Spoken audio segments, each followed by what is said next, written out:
Hi, my name is Dr. Barry Treespin, and today I'm going to teach you the most important thing that you can do to heal your back pain.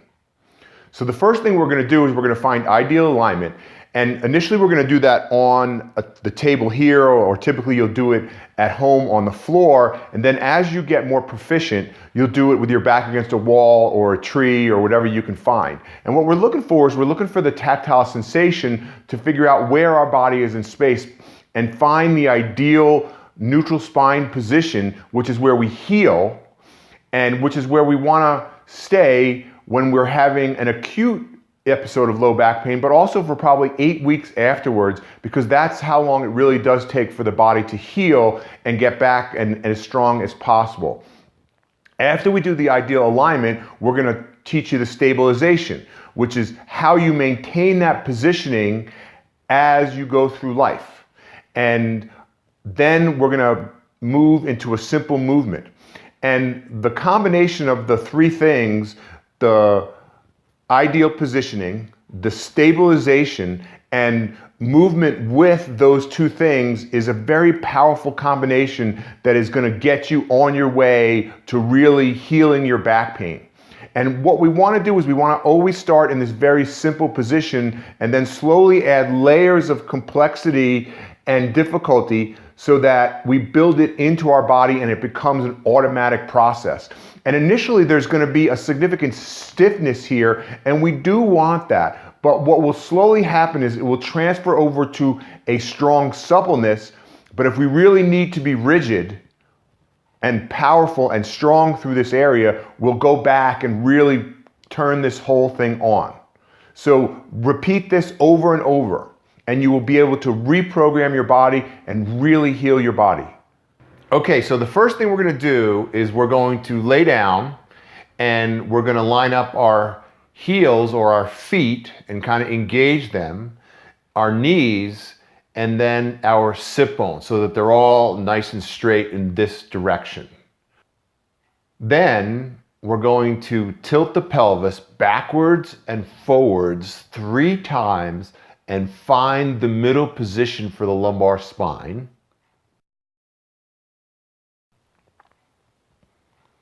Then we're going to make the shoulders nice and wide and engage the shoulders. And we want you to feel right here, the lats pull the shoulders down. And the reason we want that is because that helps to stabilize the lumbar spine, because they actually crisscross the lower part of the back and attach to the pelvis. Then we're going to tilt the head and make the back of the neck very long. You should really feel like you're opening up right here in the back of the neck. So now we're going to do the powerhouse. And the powerhouse is a combination of 3 things. So first, the breath. So it's going to be in through the nose, out through the mouth, making that nice shh sound. In through the nose, shh. And what you should feel as you do the shh sound is you should feel some engagement happening here. And that leads us to the next part of the stabilization, which is the engagement of the transverse abdominis. We have 3 layers of abdominal muscles. We have the rectus abdominis that run up and down, the 6-pack muscles. Then the next layer are the abdominal obliques that run obliquely across the rib cage down to the pelvis.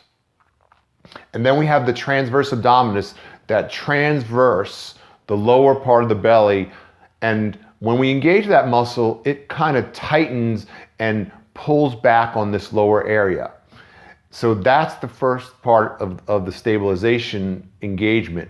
And to feel that muscle, you're going to take and you're going to touch your pointy hip bone, which is about right here, and then you're going to slide the fingers inside and back just slightly. And then take that breath in and then try and tighten that lower abdominal muscle. And you should feel a nice contraction. And as you do it more and more, you'll get better and better. And then the pelvic floor part will help complement and make the part here more strong or more powerful. And then we have the pelvic floor muscles, and the pelvic floor muscles sit here inside the pelvis, And in the male, the urethra, what we pee through, and the anus, what we poop through, pass through it. And in the female, you have the urethra, the vagina, and the anus passing through it. When you contract that muscle, it lifts up towards your head, and you should feel everything move up in that direction. 2 cues to help people get to know that they are actually contracting their pelvic floor muscles are: 1, to stop peeing in the middle of peeing, but we don't want people to do that on a regular basis because that does promote urinary tract infections. And the second one is holding in a fart. So that's how you know if you could contract all those. Plus, when you add the intention of the pelvic floor, you'll feel more transverse abdominis engagement with your hands. So it's breath in, breathe out, engage, lift the pelvic floor, draw in the transverse abdominis, feel how strong this area is. So once we've connected with all this, the next thing is to add a simple movement, and we're going to add the hip fold. So it's going to be breath in, breathe out, stabilize, and you want to give yourself a nice solid second of stabilization before you actually move. So it'll look like this.